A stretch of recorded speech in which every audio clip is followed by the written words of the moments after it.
So the topic we're going to be discussing today is the difference between a club player and a master or expert.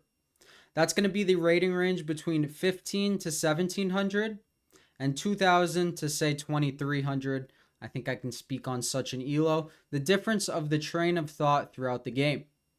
To warm up, we're going to look at a 3-move brilliance I got against an international master that is truly a beautiful sequence. The game is balanced. Try to solve it, and then we're going to get into a tournament game that my student played.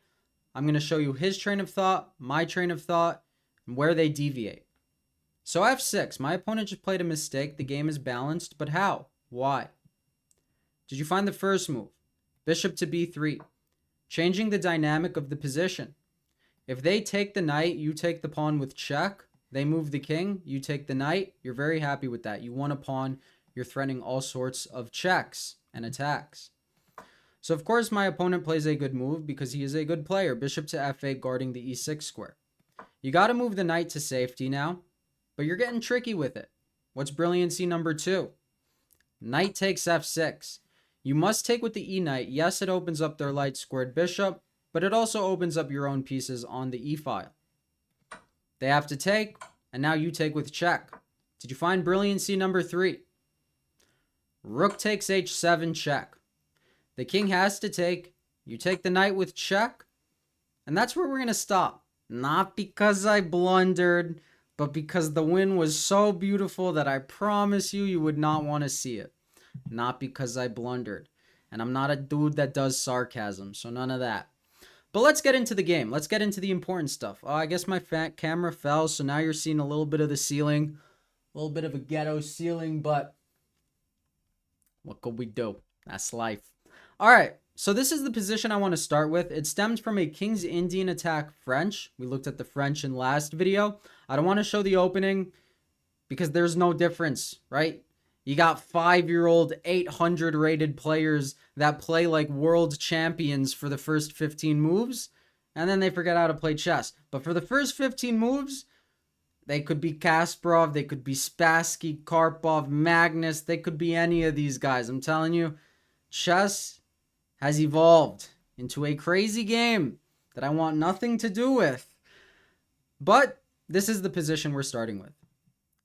Black's last move, pawn to b6. White went knight to b3 to attack the pawn to open up his bishop.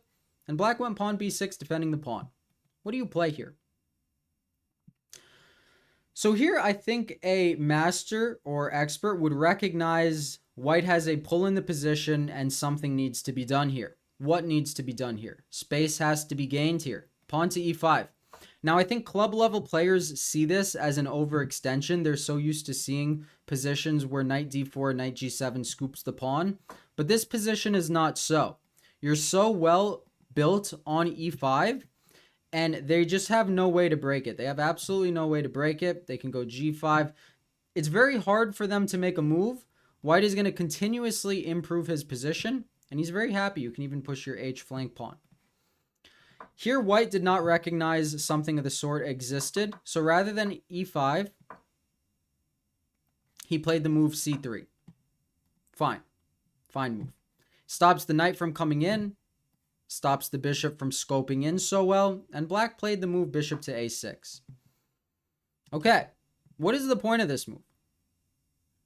I think every level, I think both levels would understand that the point is to take this pawn because the pawn is pinned.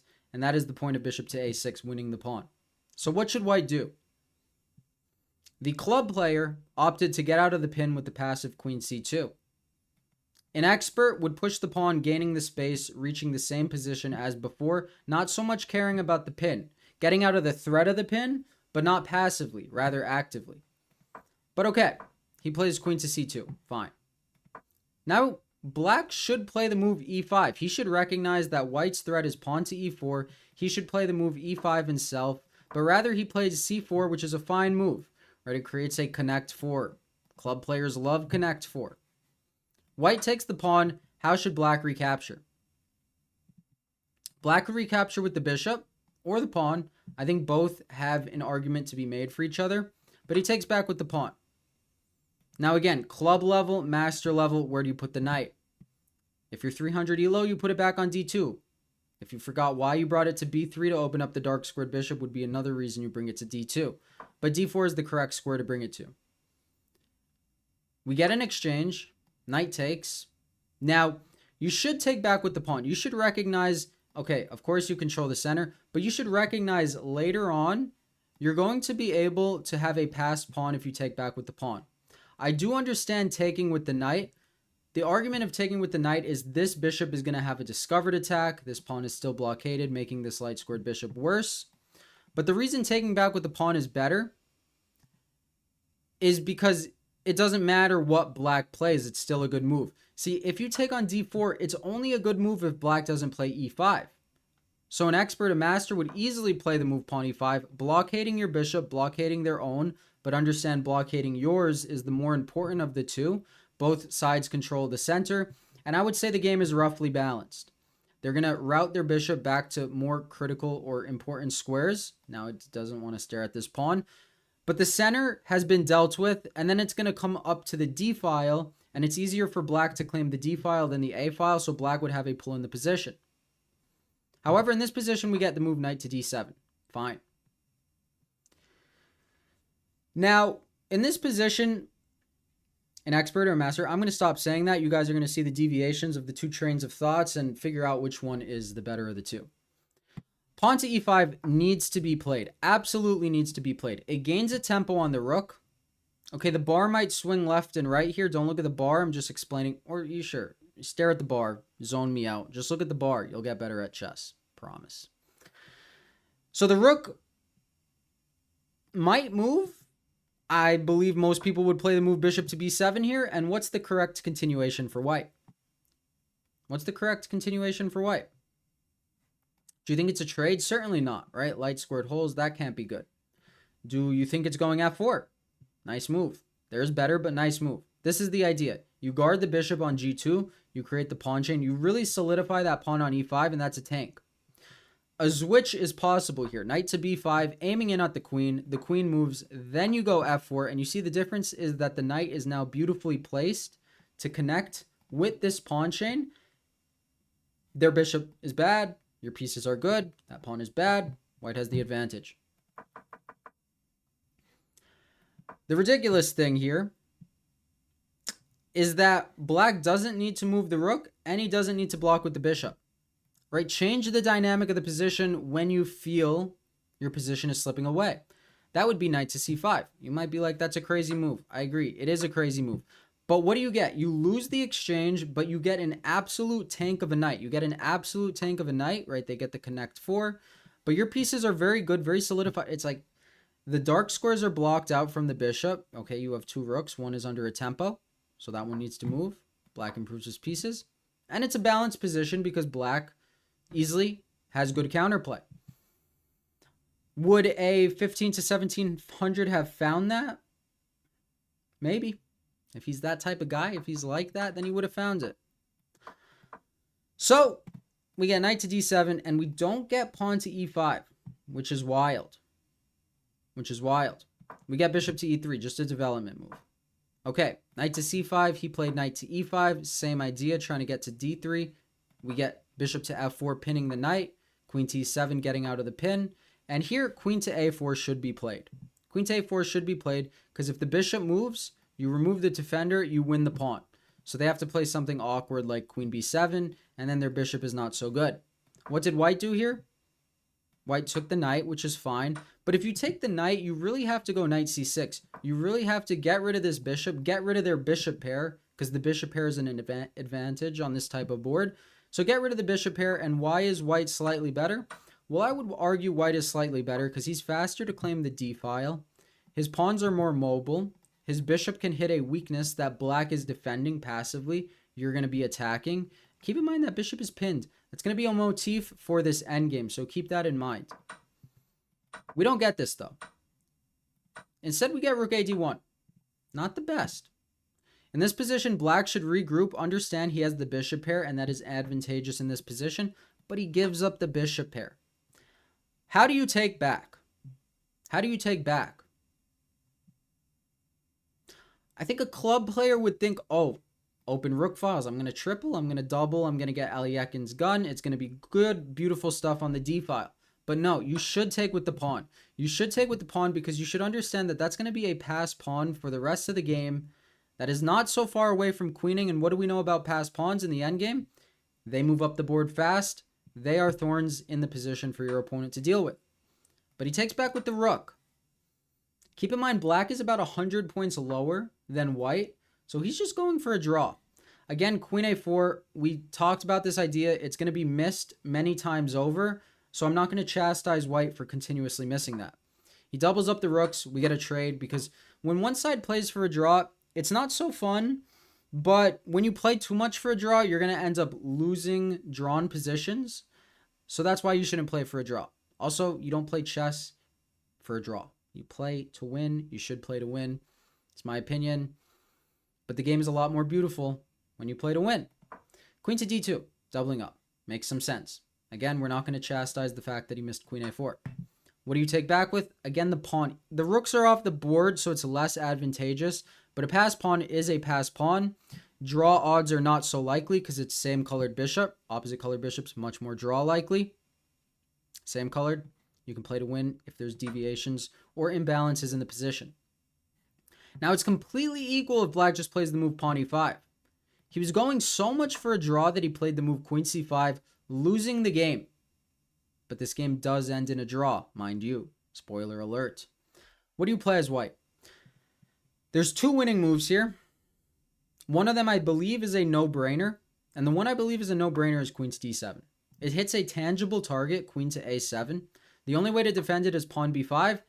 And you would have had to see this from a distance. Two moves ahead, okay. But from a distance, you would have had to see the move pawn e5, which I think is something that's easy for an expert. So when you solve puzzles, solve it the whole way through. Don't play one move at a time because then you're not going to find these types of moves. That's the best advice I could give as to helping calculation.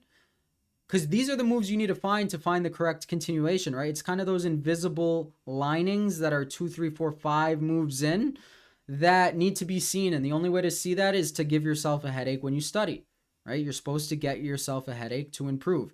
It's like when you get sore at the gym. That's how you know you're getting yoked, right? If you don't get a headache when you're studying, what are you doing? You're playing too much bullet. I know I am. But e5 is a great move. What is the point? Well, if they take this pawn on e5, the bishop is just trapped. You might be like, isn't there a perpetual? No, there's not even another check. So, and if it's not taken, look at that. If it's not taken, say, I don't know, say they waste a move. Queen c6, you have to understand. So you have to see this from a distance. You have to understand this is winning because black is tied down to a point. The king is just going to come in and just win the game. He's just going to win the game. It's just what he does. He's just more active. Right, this pawn is blockading infiltration from the enemy king, so it's good stuff. We get takes, which is the other winning move. I wouldn't in a million years think to do this, but okay, it's still winning and a win's a win. But you have to play accurately. What is accurately? Accurately is understanding that the king is the best piece in the endgame. Yes, you can activate your king, but you can also deactivate their king, and I think that takes precedent. Is that the right word? Cut them off from the dark squares. Pawn to e5. I love this move. It's a beautiful move. Stops their pawn mobility, right? Takes advantage of this ill pawn structure and stops the king from infiltrating on the dark squares. We got king g7, pawn f4. Love it. Opening up on the dark squares, creating the pawn chain. Now what do? In a heartbeat, I'm going king f2. And I think all masters, all experts are going king to f2. How do you win this? The way to win this, you're going to go a4. You're going to go bishop f1. You're going to go b3. They're pinned. You're going to win the pawn. And you're in time to stop the promotion. That's essentially how you win. White doesn't go king f2. He takes the pawn. Bold decision. Can't say I agree with it, but okay, still winning. King t3. King's best piece. He's playing great. It's like it's Magnus. It's like I'm watching Magnus. But then what? What do you take with? This is a no-brainer, but apparently it's something 1500 to 1700s need to consider. This is a tournament game, so we're not talking chess.com ratings. You have to take with the king. Not because it's opposition, but because the king is the best piece in the endgame, and you're just getting in. right? G5 check, you might be like, oh, I'm so scared. Why are you scared? This king is coming to h5, h6. It's collecting the kingside pawns. If they give a check, again, it's just coming to h5 and collecting the weaknesses. You might be like, I'm getting checkmated. No, you're not. Bishop to e4. The king has to come to h6 to defend both pawns. This king comes to f5. You just win the game. This is resignation for black. Right? Maybe a club player stops because he's like, oh, I'm going to get skewered. Go the other way, my guy. Go for the other pawns. White takes with the pawn, and this is painful to me. This is super painful to me because you lose all your winning chances. But the game still has sparks incoming.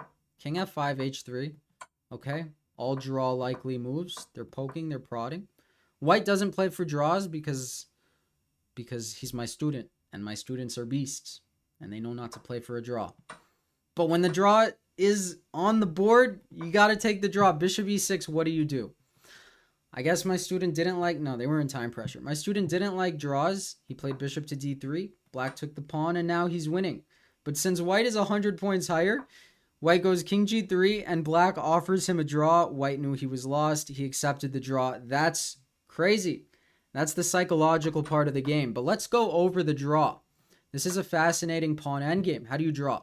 Do not go c4. Do not blockade the side of the board where you have the pawn majority on.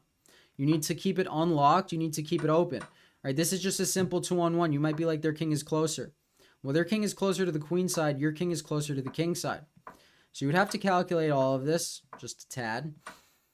They push, you push. Why is this a draw? Well, this is simply a draw because even though they promote first, you promote with check. You might be like, hey, I'm down a pawn. I'd be like, no, you're not down a pawn. It's a king and queen versus king and queen. And that is a draw. So thank you for the video recommendation. This is the difference between a expert master versus a club player. Hope you guys enjoyed this video. I think it ran a little bit on the long side. Some of you will be happy about that. Many of you will have clicked off. Shout out to the ones who didn't. As always, dislike and unsubscribe. And I'll see you next time. Peace.